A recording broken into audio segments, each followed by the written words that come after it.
The Undemonstrative Father. Only 5 years after his marriage, Zvulun Mordechai, at the still tender age of 19, became a widower.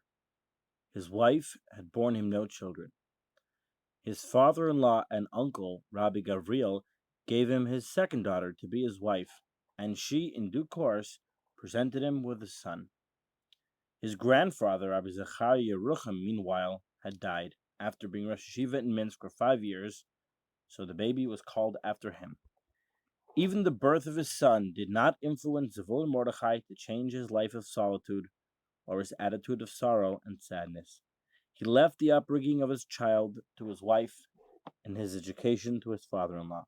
Rabbi Gavriel just adored the young boy. He was strong and healthy, in contrast to his father.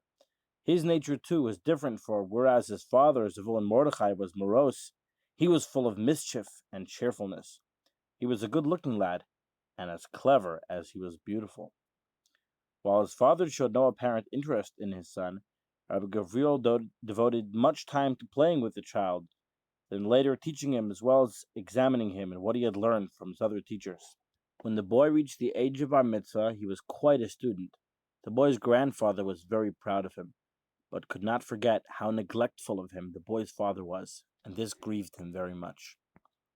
Zachariah Yerucham also felt very badly about his father's unnatural attitude towards him, and one day when he was 14 years old, he felt he could stand it no longer. He suddenly burst into the privacy of his father's study, crying out between sobs, "Father, why must you be so strange? Why can't you behave towards me like any other father to his son?" Zvulun Mordechai, who was really very tender-hearted, and his wall of reserve did not mean that he had no feelings, was overwhelmed by his son's obvious distress, and he broke down with him. He put his arms around his son and asked him to believe that his secret sorrow, which he had carried in his heart since childhood, had driven him into solitude and away from people, even from his own family. But he assured his son that he loved him truly, despite the fact that he had never before demonstrated it.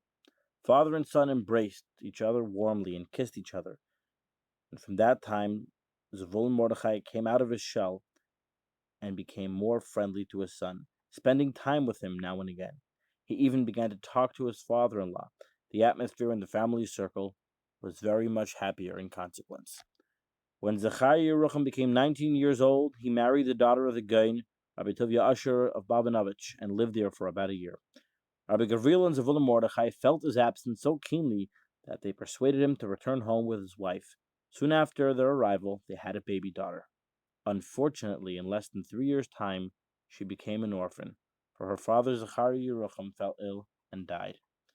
His death had the greatest effect upon his grandfather, Rabbi Gavriel, who felt the blow so keenly that he became an aged man all at once. And whereas up to that time, although he was 68 years of age, no one would have guessed him to be more than 50, now he looked indeed like an old man, walking bent over. He no longer felt equal to meeting people and burdening them with the sorrow which was wearing him down. Zvulun Mordechai, not surprisingly, resumed his life of solitude, and both he and Rabbi Gavriel said Kaddish for their dear departed Zachariah Yerucham. They also took turns to act as chazan in the Beis HaMedrash and to pray for his soul. The whole Jewish community of Dabar Mizl shared in their sorrow and mourning. The first yahrzeit in particular was a memorable one. It happened to be in the 9 days, which in any case was a period of communal mourning for the Jews, and all the synagogues were full to capacity with worshippers. The father-in-law of Zachariah Yerucham, Rabbi Tovia Usher of Babanovich, as well as a number of his congregants, all came to participate in the yahrzeit. Rabbi Gavriel acted as chazan. Zvulun Mordechai and Rabbi Tovia Usher said Kaddish. Everybody wept bitterly for the sorrows of the Jews throughout history, and in this particular case, in mourning Zachariah Yerucham. And when the congregants saw his little orphan daughter also saying Kaddish, they were very moved. Suddenly a stir went up. The little girl had fainted. The whole night through the worshippers davened and learned, and next morning they all marched in procession to the cemetery, where they said special prayers at the gravesite of Zachariah Yerucham, and then a matzeva was set up in his memory. Rabbi Gavriel was no longer the same man. and he felt himself unequal to the task of continuing in his role as the spiritual leader of the community. He therefore asked his son-in-law, Zavul Mordechai, to take over his position, but the latter refused, and so he appointed his pupil, Rabbi Moshe, to fill the post in his place. After 3 years, Rabbi Gavriel died, and when his will was read, it was learned that he wished his son-in-law to become his successor. This time, Rabbi Zavul Mordechai had no choice but to accept, but he requested Rabbi Moshe to stay on as Dayan. So it was arranged that the Dayan should look after the needs of the community, leaving Zavul Mordechai to continue with his study of Torah in solitude. He did, however, occasionally emerge to give sermons or discourses on the Talmud. About this time, a new and interesting personality made his appearance in Dabra Mizl, one who was later to play an important part in the life of the community. This was one named Chaim Shimon, whom Yosef the oven-maker chose to be the husband of his orphaned granddaughter. You may recall that Yosef refused to take money for his oven-making, but earned his living by gardening and working on the land in general. All his leisure time he devoted to Torah study. All his children were married, but unfortunately his youngest son died, leaving an orphan daughter, whom Yosef took and brought up.